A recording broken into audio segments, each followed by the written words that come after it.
রক্তের কেউ নই, তাই হয়তো বা আমি তোমার আপনও কেউ নই। কোনোভাবেই তুমি আমাকে তোমার পরিবারের ভাবতে পারো না, তাই তো সবসময় বিভাজন করো।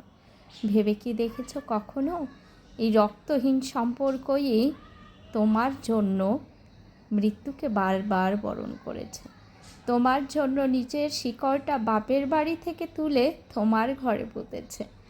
আবার তোমারই জন্য আর বংশ উদ্ধারের জন্যই এই রক্তের সম্পর্কহীন মানুষটা জীবন মরণ সন্ধিক্ষণে বারে বারে লড়াই করে তোমাকেই সুখী করতে, জীবনের সব ত্যাগ করে।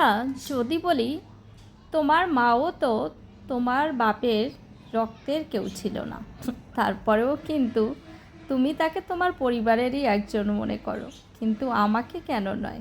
আমি কি পরের মেয়ে? পুরুষরা কবে এই দ্বন্দ্ব থেকে বের হবে?